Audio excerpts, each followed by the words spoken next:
Bonjour à tous, bienvenue sur le podcast de la Voix de la Vente, le podcast qui vous donne envie de mieux vendre en moins de 5 minutes. Aujourd'hui, je vous emmène au restaurant. Il y a quelque temps, j'étais en déplacement professionnel et entre deux rendez-vous, je me rends dans un restaurant. À peine entré, je suis accueilli par un serveur affable dont on devine le sourire sous le masque, période Covid oblige, qui m'invite à m'installer à une belle table après avoir vérifié mon passe sanitaire.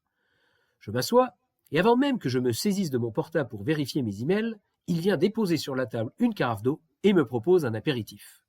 Comme ils ont un choix immense, ils se proposent de m'aider en me demandant si je veux du vin, de la bière ou un apéritif plus alcoolisé.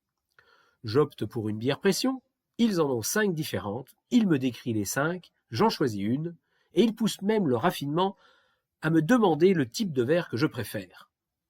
Il part passer la commande de bière et revient tout de suite prendre ma commande de plat. Il connaît la carte par cœur et sait expliquer pourquoi aujourd'hui le chef a choisi de proposer ça et pas autre chose. Je me sens choyé, bichonné, accompagné. Je suis entré avec le besoin de manger et ce restaurant l'a transformé en envie de déguster. Bien sûr, tout ce que j'ai mangé est tellement cuisiné, goûtu et bien servi que mon téléphone portable reste dans ma poche. Bref, je passe dans ce restaurant un moment de plaisir sans payer une fortune. Ça donne envie, hein? Vous voulez l'adresse? Eh bien, je ne vous la donnerai pas. Je ne vous la donnerai pas parce que cette belle histoire que je viens de vous raconter sort de mon esprit. Je l'ai inventée.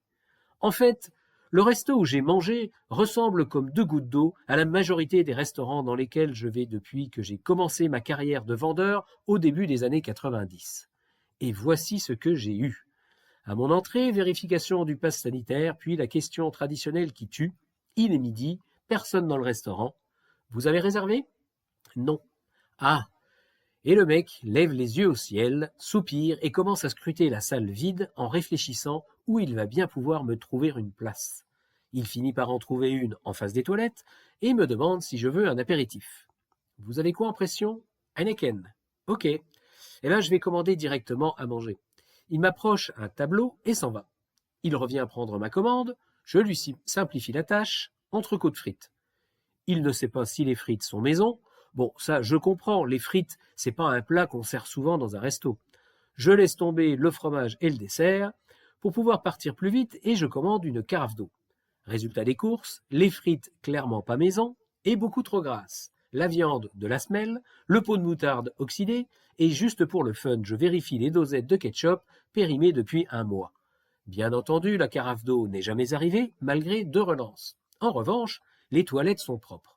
Ouf, ça me rassure. Je ne devrais pas avoir d'intoxication alimentaire. À mon retour des toilettes, mon assiette n'est toujours pas débarrassée.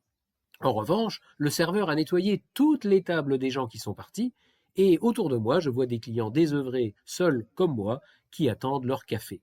Voyant ça, je skippe le café, je me lève et je vais demander l'addition. Je n'ai qu'une hâte, partir. Pas de bol, il faut que le serveur valide la commande, et oui, c'est toujours pas fait. Et comme le gars au bar montre autant de motivation que le serveur, je suis condamné à attendre que toutes les tables soient nettoyées et qu'il ait même débarrassé la mienne. Bien fait pour moi, j'avais qu'à attendre sagement mon tour. J'imagine que ce genre d'aventure vous est déjà arrivé, et je ne pense pas que ça vous ait plu. Alors maintenant, observez-vous dans votre travail au quotidien. Ça ne vous arrive pas de traiter votre client comme moi dans ce restaurant? Je vous laisse réfléchir à ça et je vous propose un petit exercice. Repensez à la dernière fois où vous n'avez vraiment pas assuré au niveau service. Imaginez-vous comment vous auriez pu faire différemment et surtout mieux. Voilà, sur ces belles paroles, je vous laisse et je vous dis à jeudi prochain. À bon entendeur, salut!